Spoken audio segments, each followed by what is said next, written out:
అందరికీ నమస్తే అండి. ఈ వీడియో కొంచెం చాలా ఇంపార్టెంట్ సబ్జెక్టు ఉన్నదన్నట్టు చెప్తాను. మేబీ కొన్ని పర్సనల్ ఇష్యూస్ కూడా ఉండొచ్చు. రాష్ట్ర రాజకీయాలకు సంబంధించిన పర్సనల్ ఇష్యూస్ కూడా ఉండొచ్చు.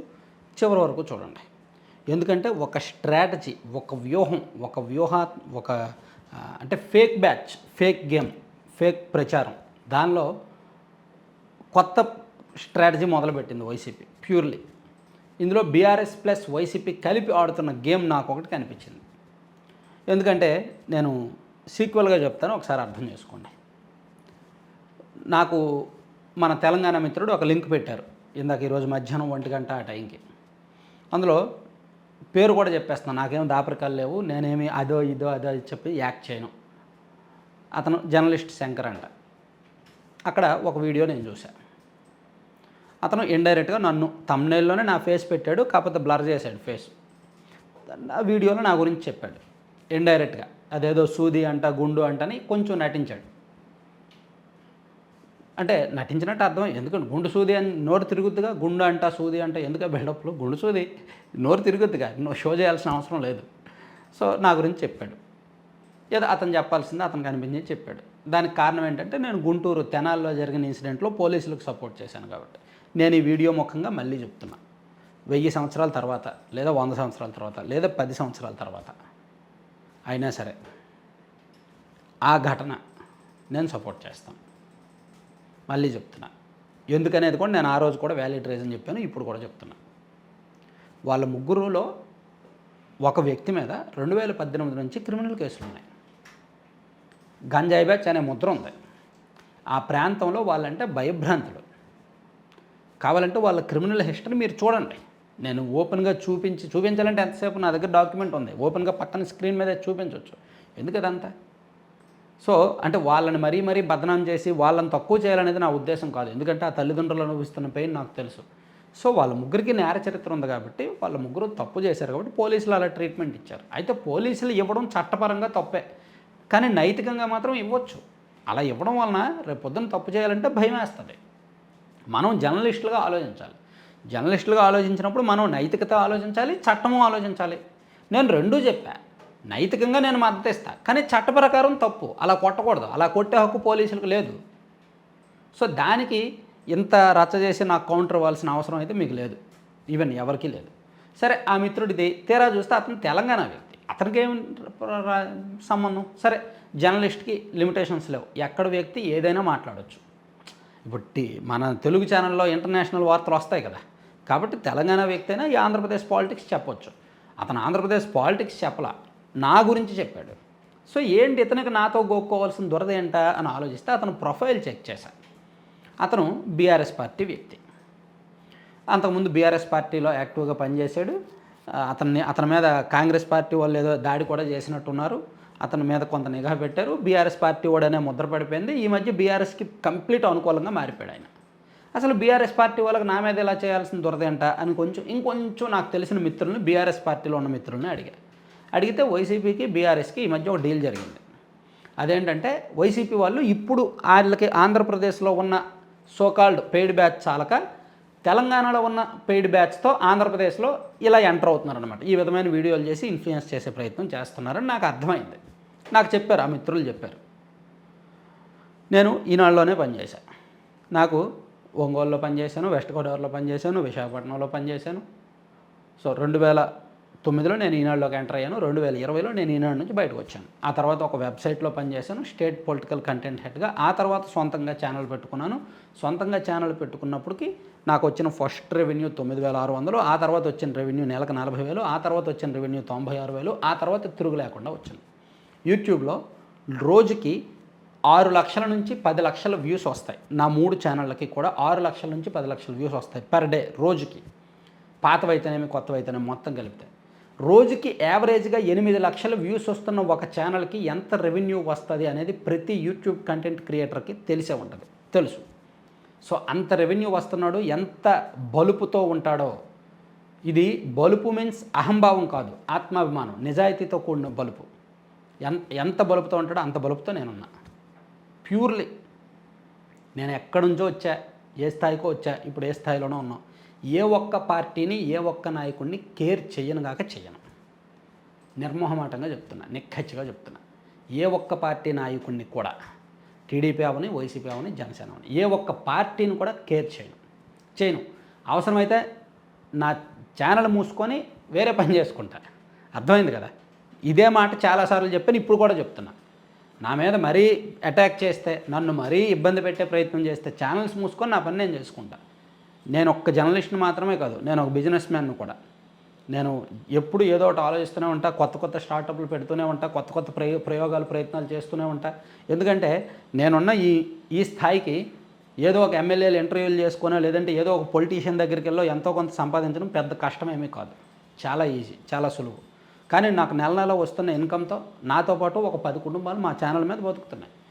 మేము పూర్తిగా ఆత్మగౌరవంతో ఉన్నాం కాబట్టి, కంప్లీట్ ఆత్మాభిమానంతో ఉన్నాం కాబట్టి, ఈ రాష్ట్రంలో ఏ ఎమ్మెల్యే మీదైనా సరే, ఏ పార్టీ మీదైనా సరే నిర్మోహమాటంగా వీడియోస్ చేసే ఛానల్ నాది. అలా చేస్తాను కాబట్టి నాకు అన్ని పార్టీల వాళ్ళు శత్రువులే. టీడీపీలో పాప్కార్న్ మీడియా అనే ఒక ఛానల్ ఉంది. ఆ ఛానల్లో నా మీద థంబ్నెయిల్ పెట్టి నా ఫేస్ చూపించి మరీ నా మీద వీడియోస్ చేశారు నాకు ఎగ్నెస్ట్గా.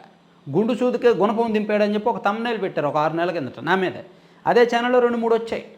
అంటే నేనేమి ఇక్కడ టార్గెట్ చేయట్లేదు, వచ్చాయన్నమాట చెప్తున్నా. అది ప్యూర్లీ టీడీపీ ఛానల్ అది. అలాగే బీసీ రెడ్డి గారు అని ఒక ఆయన ఉన్నాడు. ఆయన అంటే నేను ఇక్కడ పేర్లు చెప్పేస్తున్నా, ఇందులో దాపరికాలే ఉన్నాయి. బీసీ రెడ్డి గారు కూడా నన్ను టార్గెట్ చేస్తూ చాలాసార్లు వీడియోస్ చేశాడు.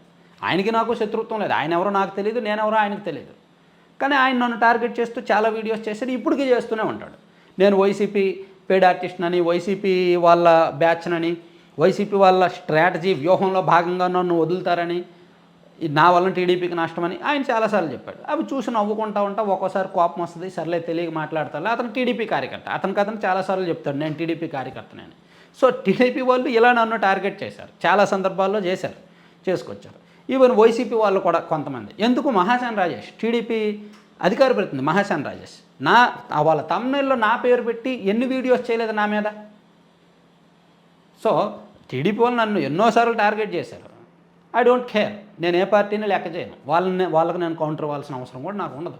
టీడీపీ అయితేనండి, వైసీపీ అయితేనండి. అలాగే వైసీపీ వాళ్ళు కూడా నా మీద టార్గెట్ చేస్తూ, పాపం ప్రవీణ్ రాజ్యం అనే కుర్రాడైతే నా మీద షార్ట్స్ ఎన్ని చేశాడో, అతనికి వైసీపీ జగన్మోహన్ రెడ్డి గారు వేరే నా కుర్రాడు, మేబీ సినీ ఫీల్డ్లో ఉంటాడేమోలే, బీఆర్ఎస్ పార్టీకి ఏదో ఒక నాయకుడికి బాగా క్లోజ్ అని విన్నానులే. అతను నా మీద చాలా వీడియోస్ చేశాడు ఆ కుర్రాడు. అరే కరిసీను అనే పేరు కూడా పెట్టాడు నాకు. చూసి నవ్వుకుంటా. ఇప్పుడు నా రంగు అతనేమి డిసైడ్ చేయలేదుగా. నా రంగు నేను పుట్టినప్పటి నుంచి వచ్చింది, మధ్యలో వైట్ అవుతుంటా, బ్లాక్ అవుతుంటా, అలా రకరకాలుగా ఉంటుంది. సో కరిసీను అంటుంటాడు ఆయన. వదిలేసా, చేసుకొని అతని భావజాలం అతనిది, సో నా కంటెంట్ నాది. అతను వైసీపీ యాక్టివిస్టు. అలాగే ఇంకొక ఆయన ఉన్నారు వైసీపీ ఆయన, ఇంకా వైసీపీలో అంటే చాలామంది చేస్తుంటారులే, మన కల్లం హరికృష్ణారెడ్డి అప్పుడప్పుడు నా మీద చేస్తూ ఉంటాడు వీడియోస్. సో అట్లా వదిలేశాను వైసీపీ వాళ్ళు. ఈవెన్ జనసేన వాళ్ళు కూడా నా మీద చేస్తుంటారు. ఈ మధ్య జనసేన వాళ్ళు, నేను పవన్ కళ్యాణ్ గారి మీద ఒక వీడియో చేశాను. ఈ మధ్య ఏం వీడియో చేశానంటే, థియేటర్ల మీద రైట్స్ జరిగేసరికి పవన్ కళ్యాణ్ గారు అధికార దుర్వినియోగానికి పాల్పడుతున్నారు అనే వీడియో చేశాను నేను. జగన్మోహన్ రెడ్డి గారు ఇలాగే రైట్స్ చేపిస్తే ఆయన వేధింపులు అయినప్పుడు మరి ఈ వేధింపులు కాదా పవన్ కళ్యాణ్ గారు అని నేను వీడియో చేశాను. దానికి జనసేన పార్టీ వాళ్ళు నా మీద, వాళ్ళకున్న ఛానల్స్లో నా మీద ఏడ్చారు. నేను జర్నలిస్ట్ని కాదని, నేను చీప్ ఫెలోనని, నన్ను అదని ఇదని ఏడ్చారు. సో ఇక్కడ నేను చెప్పొచ్చేది ఏంటంటే, రాష్ట్రంలో ఉన్న 3 ప్రధాన పార్టీలు కూడా నాకు శత్రువులే. 3 ప్రధాన పార్టీల ఆర్టిస్టులు కూడా నన్ను టార్గెట్ చేస్తున్నారు. సో నాకున్న శత్రువులు చాలు. కొత్తగా తెలంగాణ నుంచి కొత్త మిత్రులు అక్కర్లా, కొత్త శత్రువులు అక్కర్లా. సో నేను ఇన్నాళ్ళు ఎప్పుడు వీళ్ళ పేర్లు చెప్పి కౌంటర్లు ఇవ్వలేదు, ఎప్పుడూ నేను కౌంటర్లు కూడా ఇవ్వను, నా పని అది కాదు. కాబట్టి ఇప్పుడు నేను ఎందుకు చెప్తున్నానంటే, అసలు తెలంగాణ వ్యక్తికి నా గురించి చేయాల్సిన అవసరం ఏముంది అని అనిపించింది అనమాట. సో ఇంత చెప్తున్నాను కాబట్టి ఓపెన్గా మళ్ళీ చెప్తున్నా. అంతెందుకు, వైఎస్ఆర్ కాంగ్రెస్ పార్టీ అధికార ప్రతినిధి కారుమూరి వెంకటరెడ్డి గారు ఆయన సాక్షి డిబేట్లో చెప్పాడు, టీడీపీ నడిపిస్తున్న ఛానల్స్ లిస్టులో నా ఛానల్ పేరు చెప్పాడు. అతనికి అదే ఇంగిత జ్ఞానం ఉంది, అతని జ్ఞానం అంతవరకే పరిమితమైంది. అసలు ఈ రాష్ట్రంలో తెలుగుదేశం పార్టీ మీద నాకంటే యాంటీగా ఎవరూ వీడియో చేయట్లా. ఆ విషయం తెలుసో లేదు. చంద్రబాబు నాయుడు గారు వయసు అయిపోతే, కాస్త కామన్ సెన్స్ కోల్పోతే పదవి నుంచి దిగిపోండి, అలా నిజంగా నేను టీడీపీ వాడిని అయితే ఆ మాట అంటానా? రాజీనామా చేసేయండి అంటానా? లోకేష్ గారు మీరు మీ శాఖల్లో ఫెయిల్ అవుతున్నారు, ఈ మెగా డిఎస్సి విషయంలో 10వ తరగతి పరీక్షల నిర్వహణ విషయంలో మీరు ఫెయిల్ అయ్యారు. నేను టీడీపీ వాడిని అయితే నేను లోకేష్ గారిని విమర్శిస్తానా? అంత పర్సనల్గా టార్గెట్ చేస్తానా? సో నేను అంటే ఒక్కటి చెప్తున్నానండి, ప్రొఫెషనల్గా అస్సలు భయపడను. ఏ వీడియో చేయడానికైనా భయపడను, అస్సలు ఆలోచించను కూడా. కొంతమంది అంటారు ఏంటండి మరి అలా మాట్లాడేస్తున్నారు మీరు, మీ వీడియోలో వర్డ్స్ కొన్ని అలా వచ్చేస్తున్నాయి ఏంటి అంటారు. నా ధైర్యం ఏంటంటే ఎవరికి లొంగకపోవడమే నా ధైర్యం. ఏ ఒక్కరి దగ్గర ఏమీ ఆశించి వీడియోస్ చేయకపోవడమే నా ధైర్యం. యూట్యూబ్లో నాకు వచ్చే రెవెన్యూనే నా ధైర్యం. యూట్యూబ్లో నాకు వచ్చే వ్యూస్, నా సబ్స్క్రైబర్స్ నాకు ఇచ్చిన ధైర్యమే నా ధైర్యం. సో నన్ను స్టడీ చేసి నన్ను దగ్గర నుంచి చూసిన సబ్స్క్రైబర్స్కి నా గురించి తెలుసు, నా కంటెంట్ గురించి తెలుసు. మధ్యలో ఎవరెవరో బీఆర్ఎస్ పార్టీ నుంచో తెలంగాణ నుంచి వచ్చి నన్ను టార్గెట్ చేయక్కర్లా. సరే ఇంత చెప్తున్నాను కాబట్టి ఓవరాల్గా వైసీపీ వ్యూహం ఏమిటంటే, వైసీపీ వాళ్ళు కూడా ఇటువంటి ఎందుకు నేను వైసీపీని కూడా నేను విధానపరంగా వాళ్ళు చేసిన తప్పులు చెప్తాను తప్ప వైసీపీకి నేను ఎక్కడ వ్యతిరేకించట్లేదు. వాళ్ళు చేసిన తప్పులు చెప్తున్నా, అరే బాబు ఇలా చేశారు కాబట్టే ఓడిపోయారా అని చెప్తున్నా. నిజంగా నేను టీడీపీ వాడిని అయితే వైసీపీని వేరే రకంగా ఏకపేరేసేవాడిని. సరే ఇదంతా చెప్తున్నాను కాబట్టి వాస్తవం ఏంటంటే, ఇప్పుడు బీఆర్ఎస్ పార్టీకి వైసీపీకి ఉన్న ఒప్పందం ఏమిటంటే, తెలంగాణలో ఉన్న కొంతమంది ఇటువంటి వాళ్ళ చేత ఆంధ్రప్రదేశ్ రాజకీయాల మీద వీడియోలు చేయించి ఇన్ఫ్లుయెన్స్ చేయించి వాటిని వైసీపీ సోషల్ మీడియా పేజీల్లో వైరల్ చేస్తారు.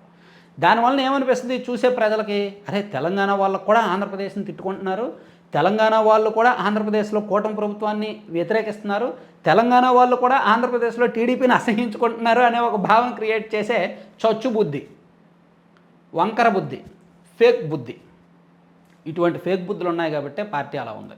సో ఫేక్స్ వదిలేయండి, నిజాయితీతో కొన్ని రాజకీయాలు చేయండి, రియాలిటీ షోలు వదిలేయండి, రియాలిటీలోకి రండి, నిజంలోకి రండి, నిజాయితీగా రాజకీయం చేయండి. ప్రజలు డబ్బులు తీసుకుని ఓట్లేసినా ప్రజలు నిజాయితీగా ఓట్లేస్తారు. ప్రజలు సంక్షేమ పథకాలు తీసుకున్నా, సంక్షేమ పథకాలు ఇవ్వకపోతే తిట్టుకున్నా నిజాయితీగా ఓట్లేస్తారు. పార్టీలను అబ్జర్వ్ చేస్తారు. ప్రజలకు తెలుసు అన్ని పార్టీలు ఫేక్ పార్టీలే, అన్ని పార్టీలు కూడా దోపిడీ దొంగలే అని ప్రజలకు తెలుసు. ఏ నాయకుడు రాష్ట్రాన్ని ఉద్ధరించడం అని ప్రజలకు తెలుసు. కానీ సమయానికి తగ్గట్టు ఇదిగో ఇతను గజ దొంగ, ఇతను దొంగ, సో ఇతని ప్లేన్స్లో ఇతనికి ఇద్దాం. ఒక ఆయన బ్యాంకులో ₹1,00,00,000 ఉంటే ₹1,00,00,000 దొంగతనం చేసేస్తాడు. ఇంకొక ఆయన బ్యాంకులో ₹1,00,00,000 ఉంటే 50 లక్షలు దొంగతనం చేస్తాడు. సో అది ప్రజలకు తెలుసు కాబట్టి ప్రజలు నిర్ణయం తీసుకుంటున్నారు.